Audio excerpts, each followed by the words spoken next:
कुछ बहुत ही रोचक मुद्दे हमारे सामने हमेशा आते रहते हैं। इधर बीच जो भी हमारे विद्यार्थी हैं पॉलिटी के और अखबार भी पढ़ते हैं, उसमें कुछ मुद्दे आते हैं जिसको आपस में जोड़ के समझना बहुत जरूरी है। वैसे ही एक मुद्दा ऐसा है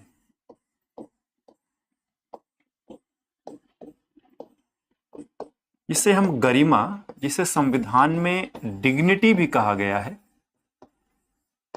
ठीक है। और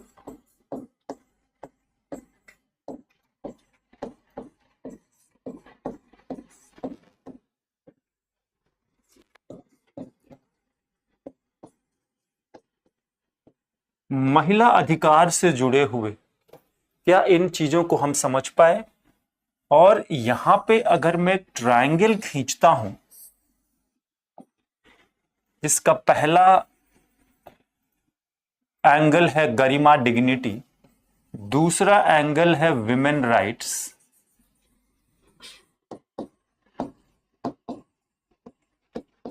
और तीसरा एंगल है यूनिफॉर्म सिविल कोड, समान नागरिक संहिता।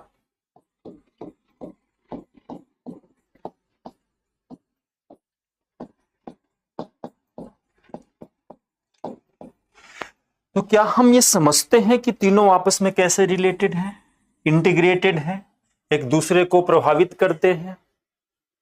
सबसे पहले हम डिग्निटी को समझने का प्रयास करेंगे। डिग्निटी जब कॉन्स्टिट्यूशन के प्रिएम्बल में दिया गया है, इसके अलावा अन्य 4 राजनीतिक मूल्य भी हैं। सबसे पहले हमारा है न्याय, फिर है समानता, फिर है स्वतंत्रता, फिर भाईचारा, फिर है गरिमा। गरिमा लास्ट में 5वां शब्द मेंशन्ड है, लेकिन इसकी 2-3 विशेष बातें हैं कि वो निश्चित रूप से आपको जानना चाहिए। पहला तो ये कि इन 5 में गरिमा एक ऐसा शब्द है जो सबसे ज्यादा डायनामिक है, गतिशील है। इसमें अगर व्याख्या करने की कोशिश की जाए तो ये एक किसी भी तरीके के अन्य राजनीतिक मूल्यों को अपने आप में समाहित कर देता है। दूसरा, अगर हम गरिमा को ध्यान से समझें, और ध्यान से समझने के लिए जब मैं बोलता हूं तो ये कोई दर्शन की किताबें पढ़ने जैसी बात नहीं है। इसमें हम सर्वोच्च न्यायालय के फैसलों, राजनीतिक सिद्धांत के कुछ मेन जो चिंतक हैं, विशेषज्ञ हैं, उनकी बातें और एक कॉमन सेंसिकल चीजों को लेके देख सकते हैं। जब हम गरिमा की बात करते हैं, डिग्निटी की बात करते हैं, तो गरिमा कहीं ना कहीं सामाजिक न्याय से जुड़ जाता है, क्योंकि गरिमा की चुनौती ज्यादातर उसी वर्ग या उसी व्यक्ति को होती है जो सामाजिक आर्थिक रूप से कमजोर या पिछड़ा हुआ।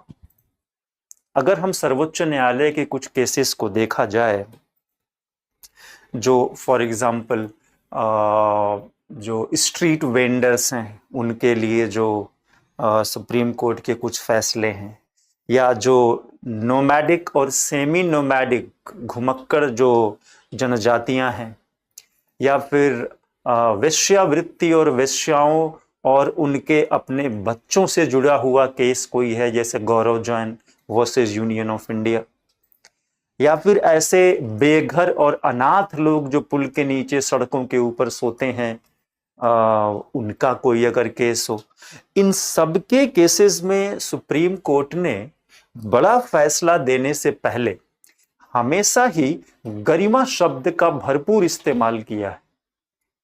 तो गरिमा और सामाजिक न्याय, इन दोनों को भारतीय संदर्भों में अलग कर पाना संभव नहीं है। अब अगर हम प्रस्तावना के अलावा गरिमा को कहीं और देखने की कोशिश करें, तो हमको गरिमा मिलती है मूल कर्तव्यों में, फंडामेंटल ड्यूटीज में। प्रस्तावना में गरिमा शब्द का उल्लेख है और मूल कर्तव्यों में गरिमा शब्द का उल्लेख है। इसके अलावा संविधान में कहीं भी डिग्निटी वर्ड का उल्लेख नहीं है। इस बात को शायद आप अब तक नहीं सोच पाए होंगे या आपके ध्यान में नहीं आया होगा। तो मूल कर्तव्यों में लिखा है कि यह सभी भारतीय नागरिकों का कर्तव्य होगा कि वो कुछ ऐसा ना करे जो महिलाओं की गरिमा के विरुद्ध हो, महिलाओं की गरिमा के विरुद्ध हो। तो जो हमने पहला यहां पे रूल देखा, ये गरिमा हर व्यक्ति की बराबर होती है, बट जब प्रश्न उठता है कि गरिमा का उल्लंघन हुआ है कि नहीं, तो अधिकांशतः केसों में कमजोर और पीड़ित वर्ग के लोग ही आते हैं। अब जब गरिमा यहां पे है और महिलाओं की गरिमा के खिलाफ कार्य नहीं करना है, तो एक बात बिल्कुल क्लियर है कि महिलाओं के अधिकारों को ध्यान में रखे बिना हम महिला की गरिमा सुनिश्चित नहीं कर सकते। तो निश्चित रूप से मूल कर्तव्य तो दिए हैं भारतीय नागरिकों के लिए, लेकिन प्रस्तावना में जो गरिमा दिया है कि हम भारत के लोग सभी को ऐसा सुनिश्चित करेंगे, वो कहीं ना कहीं देश, समाज, सरकार और हम सभी को इस बात का एक कर्तव्य बोध कराता है कि महिला अधिकारों को लगातार गरिमामयी और गरिमापूर्ण बनाते चले जाएं। अब यहां पे फिर आता है कि इन दोनों चीजों को अब तीसरी चीज समान नागरिक संहिता से कैसे जोड़े। अब महिला अधिकारों की जब भी बात करेंगे तो उसमें एक बेसिक सवाल हम सबको एक आपसे अपने आप से पूछना है कि क्या एक महिला का अधिकार हिंदू होने के कारण या मुस्लिम होने के कारण या अन्य धर्म के होने के कारण अलग अलग होना चाहिए? अलग अलग होना चाहिए। और इसमें आप महिलाओं को विशेष सामाजिक परिस्थितियों में रखकर देखिए, ठीक है। जैसे कि एक हिंदू भाई बहन का पिता की संपत्ति में अधिकार, मुस्लिम भाई बहन का पिता की संपत्ति में अधिकार। हमारा फोकस महिलाएं हैं तो यहां बेटियां और बहनें हैं। उसी तरीके से अगर वाइफ है तो उसका मुस्लिम हस्बैंड की मुस्लिम वाइफ हो या हिंदू हस्बैंड की हिंदू वाइफ हो, तो क्या इस आधार पे उनके अधिकार एक दूसरे से कम या ज्यादा हो सकते हैं?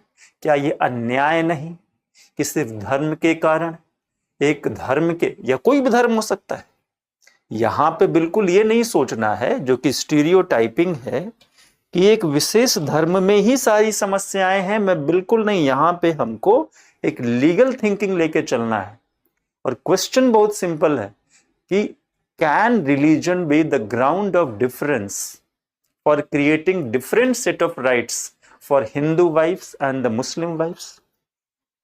कोई भी समझदार आदमी उसका उत्तर यही देगा, नो सर, ऐसा बिल्कुल नहीं होना चाहिए, बिल्कुल नहीं होना चाहिए। अगर फिर इसके खिलाफ ये तर्क दिया जाता है कि भाई धर्म है हमारा या फिर परंपराएं हैं हमारी, तो हम लोग एक बिल्कुल बात बेसिक जानते हैं, मूल अधिकारों में भी लिखा है कि धर्म से जुड़ी हुई धर्मनिरपेक्ष चीजों को रेगुलेट करने का पावर राज्य को होता है। आर्टिकल 25 में ये साफ साफ है।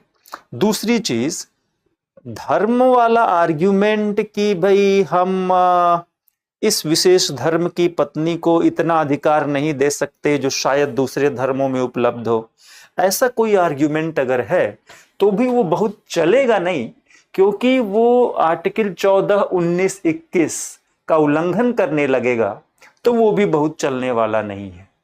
तो फिर दो चीजें हमने देखी कि महिलाओं के अधिकारों को धर्म आधारित ऊंचा नीचा में बांट के रखना ये एक बड़ी समस्या है और जितनी जल्दी हो सके हमको इससे दूरी बना लेनी है। अब इसी दौरान आता है समान नागरिक संहिता कि धर्म कोई भी हो, शादी विवाह से जुड़े हुए जो 5 नियम कानून होते हैं, मैरिज विवाह, तलाक डिवोर्स विवाह विच्छेद, मेंटेनेंस भरण पोषण, उत्तराधिकार सक्सेशन और फाइनली एडॉप्शन यानी कि गोद लेना, तो इन सारी चीजों की प्रक्रियाएं निश्चित रूप से लगभग हमेशा महिलाओं से ही जुड़ी हुई हैं, इसलिए यूनिफॉर्म सिविल कोड अगर रहता है महिलाओं के अधिकारों को सुनिश्चित करेगा, ऑटोमेटिक धर्म आधारित महिलाओं के अधिकारों में विभेद खत्म करेगा, और फिर ये प्रस्तावना में वर्णित डिग्निटी को इंश्योर करेगा।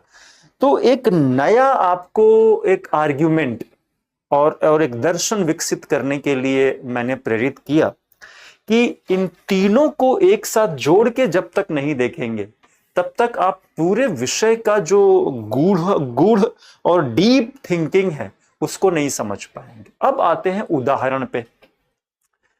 3 राज्यों में अलग अलग तरीके से समान नागरिक संहिता को क्रमिक रूप से लागू करने के लिए कानून बनाए गए। इसमें सबसे पुराना है 2023 का उत्तराखंड का, जो स्वतंत्र भारत में एक पहला राज्य है। गोवा भी है बट वो तो पुर्तगालियों के समय से चल रहा था, और गोवा का भी यूनिफॉर्म सिविल कोड पूरा यूनिफॉर्म सिविल कोड नहीं है। वहां पे कुछ एक धर्म को थोड़ा सा एक्स्ट्रा पावर जो गोवा पुर्तगीज मानते थे दिया गया है। तो उत्तराखंड ऐसा पहला राज्य है स्वतंत्र भारत में जिसने एक डे नोवो एक बिल्कुल नया कानून लाके समान नागरिक संहिता लागू किया है।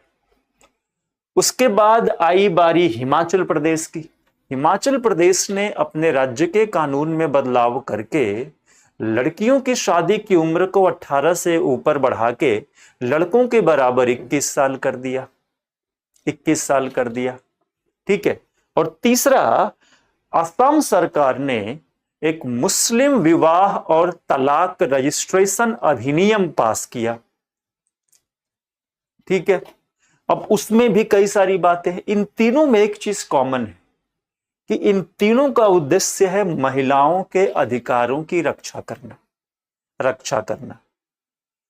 अब इस बात पे हम चर्चा करेंगे, करना चाहिए कि किसी भी विधान जब बनता है, वो हिमाचल प्रदेश का हो या असम का हो या उत्तराखंड का हो, उन विधान में जो परिवर्तन किए गए हैं, नियम में परिवर्तन किए गए हैं, वो अपने उद्देश्यों को हासिल करने में कितना सफल होते हैं। उदाहरण के तौर पे असम मुस्लिम मैरिज एंड डिवोर्सेस रजिस्ट्रेशन का जो नियम बना है, क्या वास्तव में वो मुस्लिम महिलाओं के साथ जुड़े हुए कुछ अधिकारों को सुनिश्चित कर पाएगा? अगर वो करता है तो निश्चित रूप से ये काबिले तारीफ है। ध्यान में रखना है कि ये जो लॉ है वो किसी तरीके से भी अनुच्छेद 25 के अंदर धार्मिक स्वतंत्रता को प्रभावित नहीं करता है, क्योंकि इसमें किसी भी तरीके से मुस्लिम मान्यताओं जो शादी करने के समय हो या तलाक के समय हो उसको टच नहीं किया गया। इस लॉ में शादी से जुड़े, तलाक से जुड़े सेक्युलर डायमेंशन को कंट्रोल किया गया है कि शादी विवाह और तलाक, इन दोनों का कंपल्सरी रजिस्ट्रेशन किया जाएगा। जो शब्द है कंपल्सरी रजिस्ट्रेशन, वो सुन के कभी कभी लगता है कि ये शायद जबरदस्ती हो रहा है या शायद गलत हो रहा है, रजिस्ट्रेशन क्यों, ठीक है। अब यहां पे एक बात समझिए, सरला मुद्गल केस हुआ 1996 में सुप्रीम कोर्ट में, और सरला मुद्गल केस में सुनवाई के दौरान सुप्रीम कोर्ट ने अपने ऑबिटर डिक्टा में बोला, अपने निर्णय के दौरान सरकार को कहा कि जहां तक संभव हो सके पूरे भारत में सभी शादियों के लिए रजिस्ट्रेशन होना अनिवार्य कर देना चाहिए। तो पहले तो एक बात समझ लिया जाए कि शादियों का रजिस्ट्रेशन होने से, जिसका रजिस्ट्रेशन होता है उसको अन्य कई सारे बेनिफिट होते हैं। कहीं भी सरकारी ऑफिस में जाएंगे तो शादी का दस्तावेज दिखाइए, अगर रजिस्ट्रेशन है तो रजिस्ट्रेशन नंबर भी दे देंगे तो काम चल जाएगा, सर्टिफिकेट दे देंगे तो काम चल जाएगा। और यदि आपको विदेश जाना है, बाहर जाना है, तब तो बिना रजिस्ट्रेशन सर्टिफिकेट के कोई जा ही नहीं सकता। तो रजिस्ट्रेशन कंपलसरी करना निश्चित रूप से इस नए अधिकार को आपको देने को सुनिश्चित करेगा। और सबसे बड़ी बात है कि जो धोखाधड़ी रजिस्ट्रेशन न होने से संभव है, जो उम्र को छिपाना, बढ़ाना, घटाना उसके चलते संभव है, इन सारी चीजों पे कहीं ना कहीं रोक लग जाएगी।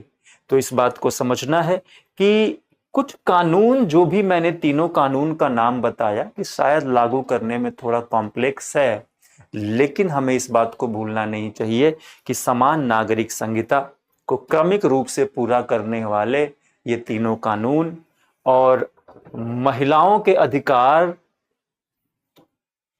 और डिग्निटी शब्द जो प्रियम्बल में दिया है वो एक दूसरे से अलग नहीं है। और अभी जो वर्तमान में सारे नए कानून बनाए गए हैं ये सभी उसी तरफ इशारा करते हैं।